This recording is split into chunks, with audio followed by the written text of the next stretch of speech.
What if I told you that there's a dark playbook used by politicians to manipulate and divide us?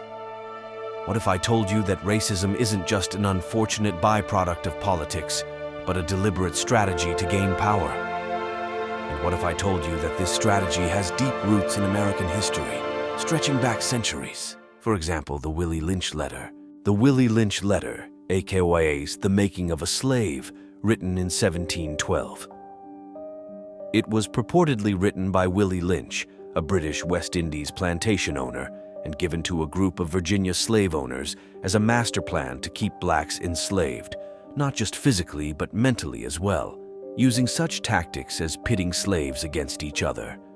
Lynch, in his letter, says by using these tactics for just 1 year, it will keep slaves mentally in chains for at least 300 years. The steps are, number the differences among slaves and take these differences and make them bigger. Also, use fear, distrust, and envy for control purposes. On the top of my list is age. The second is color or shade. There is intelligence, size, sex, whether they have fine or coarse hair, or is tall or short.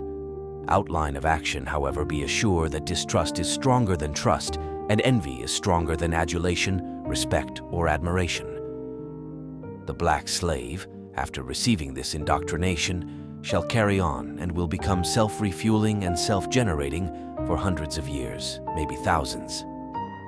Don't forget the importance of pitching the old black versus the young black male.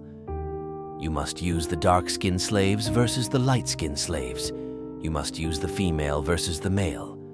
Most importantly, the poor white people, the white servants and overseers, must distrust all black people.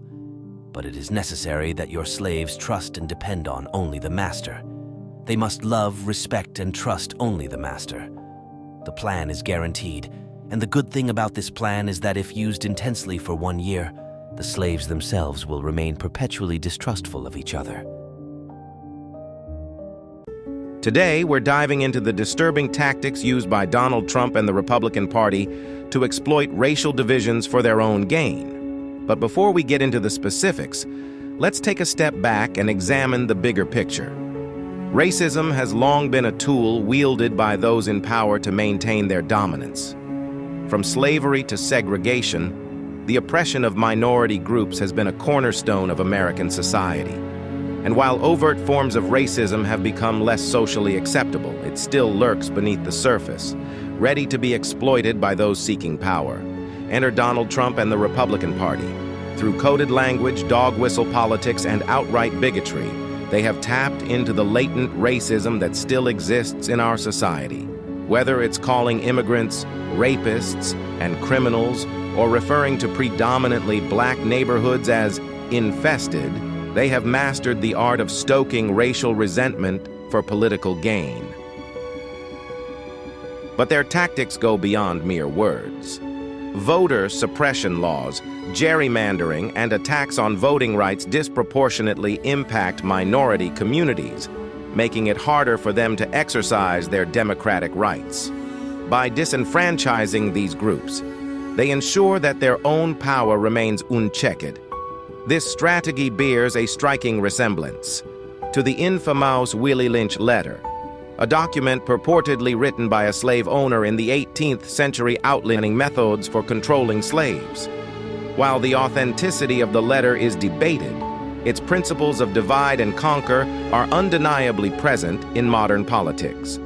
So, what can we do to combat these divisive tactics and build a more equitable society? It starts with recognizing the power of our votes and the importance of standing up against injustice. By coming together across racial lines, we can create a future where everyone is treated with dignity and respect. Remember, in the face of adversity, kindness and compassion will always prevail. Tips to living happier from Oscar the Old Guy Life Coach and ALS Warrior. Support the channel, subscribe, like, comment, and share.